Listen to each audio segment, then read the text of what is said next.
quando você olha o nosso sistema tributário, quem paga imposto, se pegar o grosso, é o pobre. Né? Até porque a gente tem um sistema tributário muito regressivo.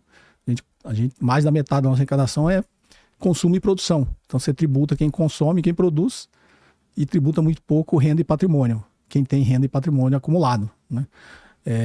E quem remunera essa renda e patrimônio acumulado via taxa de juros é o pobre que está pagando imposto. Né? Então você está transferindo de novo a renda de toda a maioria da classe trabalhadora para as elites dominantes, as elites econômicas. Né? Então é um sistema que em algum momento ele precisa ser superado. Né? Então, mas a gente está vivendo o fim do capitalismo ou não?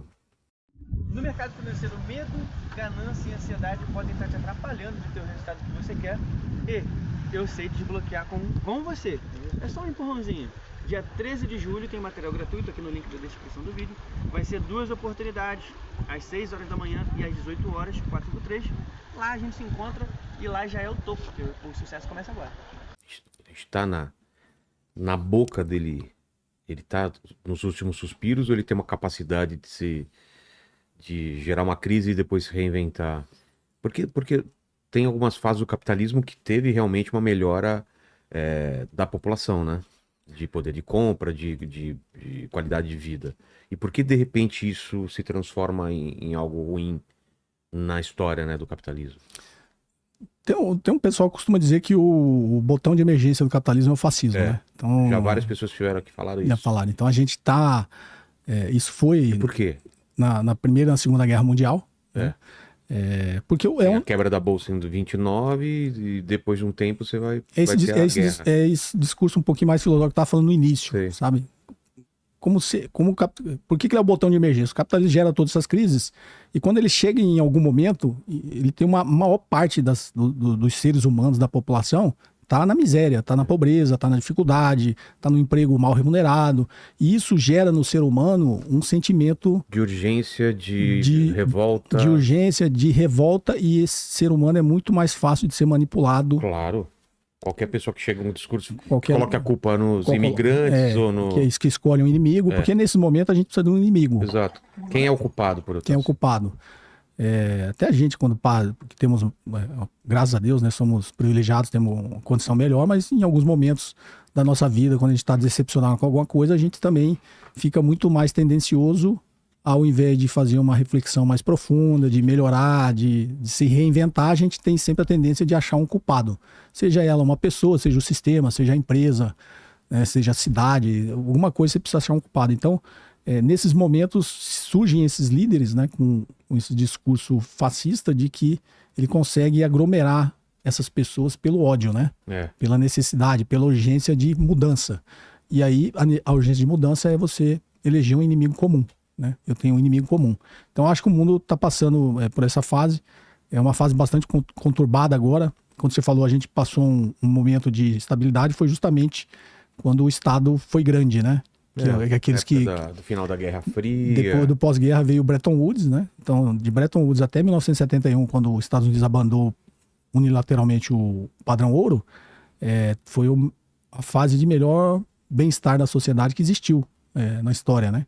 Mas porque o Estado era muito forte, porque existia uma guerra fria entre capitalismo e socialismo, e o capitalismo, para evitar novas revoluções, né? Assim como foi a revolução na União Soviética em 1917 e depois na China em 1949, o capitalismo se viu, digamos assim, obrigado a fazer várias concessões para as classes mais baixas, justamente para não fomentar novas revoltas, novas revoluções.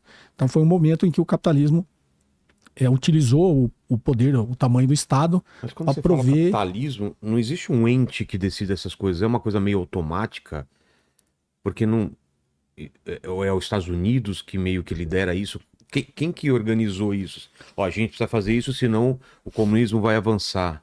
Entendeu? É uma coisa natural ou é uma coisa que vinha dos estados? Foi uma guerra, eu brinco, uma guerra por mentes e corações, uma guerra ideológica, né? Então, ao vencer a Segunda Guerra, os Estados Unidos e Rússia dividiram o mundo teoricamente no meio, né?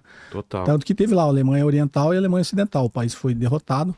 O Japão ficou com os Estados Unidos, né? A Alemanha eles dividiram no meio, metade para os Estados Unidos, metade para a Rússia, né? E aí ficou essa... Quando terminou a Segunda Guerra Mundial, Tanto que a Revolução Chinesa foi em 1949, né? Durante a Segunda Guerra Mundial, existia uma guerra civil dentro da China, do Kuomintang, né? Do Chiang Kai-shek contra o Partido Comunista Chinês do Mao Tse-tung. Ou Mao Zedong, né? Depende da origem que a pessoa gosta de falar. Hoje em dia, as pessoas chamam mais de Mao Zedong, né? Mao Zedong.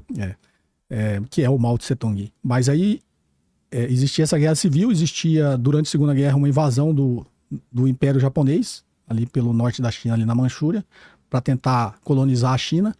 Em algum momento, essa guerra civil teve uma trégua ali para eles tentar combater o imperialismo japonês durante a Segunda Guerra, mas acabada a Segunda Guerra, retirada do Japão da China, eles voltaram para a Guerra Civil e o Partido Comunista Chinês venceu a Guerra Civil, que foi a Revolução Comunista de 1949. Então existia essa preocupação dos Estados Unidos liderando o mundo capitalista, o mundo ocidental, de frear, né, essa evolução do socialismo pelo mundo. E a forma que ele tinha de frear, até porque já existiam potências nucleares, né, depois da Segunda Guerra, que é o nosso problema agora. Se tiver uma guerra, ela não pode ser nuclear, porque uma guerra nuclear acaba o mundo. Então, por isso que aí você vê guerras convencionais ainda, né? A própria Rússia contra a Ucrânia, se ela quiser destruir a Ucrânia, ela destrói no dia seguinte, mas ela vai ter que utilizar... Agora, né? Paquistão, tem todo esse problema, né? Então, existia esse poder de dissuasão nuclear entre os países, então uma forma de entrar... Os Estados Unidos, depois da Segunda Guerra Mundial, entrou em várias guerras, né? Várias guerras. Guerras da Coreia, guerra do Vietnã, financiou, patrocinou golpes pelo mundo inteiro, porque era essa forma dele evitar o avanço da União Soviética, né, na época. E a forma do soft power que a gente fala é influenciar a cultura dos países, influenciar essas nações, para que essas populações não se revoltassem, né, não aderissem a nenhum tipo de revolta, de revolução. E uma das formas disso era fazer concessões para as classes trabalhadoras. Como direitos trabalhistas, saúde, educação, por isso que nesse período até 1971 teve muito bem-estar social em várias nações, né? Que era uma forma de frear o comunismo, o avanço do comunismo. A gente tem condição de fazer isso de novo agora? Com essa crise do capitalismo? Não, né? Eu acho que ainda, de alguma forma, ainda vai ter que existir algumas revoluções. Mas a gente chegou num ponto que em 71 os Estados Unidos não conseguia mais financiar isso porque ele tinha que lastrear o dólar em ouro, não existia mais ouro para lastrear a emissão de dólar dos Estados Unidos. Ele foi lá e abandonou unilateralmente o padrão ouro. E aí, dólar passou a ser só uma moeda fiduciária. E imagina, por isso que desde de Bretton Woods, o próprio John Maynard Keynes falou que era um privilégio exorbitante dos Estados Unidos, né? Quem tinha o poder de imprimir o dólar, que era a moeda de reserva mundial. E ele continuou inundando o mundo com dólares, até para financiar a expansão militar dos Estados Unidos. Hoje os Estados Unidos têm mais de 800 bases militares pelo mundo, que era uma forma também dele influenciar o mundo com poder de dissuasão militar, né? De influenciar todas as nações. Do mundo, né? Só que aí chegou fazendo a evolução histórica, aí chegou na década de 80, como nós temos a mesma idade praticamente, não sei se você lembra, existia muito que o Japão ia ultrapassar os Estados Unidos. Sim, claro. E eu lembro que teve um evento assim que foi...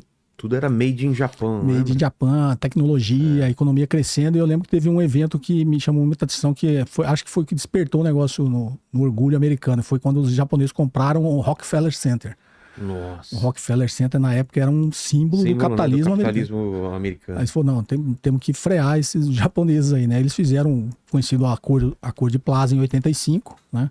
Em que eles fizeram a Alemanha, a França, o Reino Unido e o Japão valorizarem a sua moeda, ou seja, se tornarem menos competitivos para as exportações.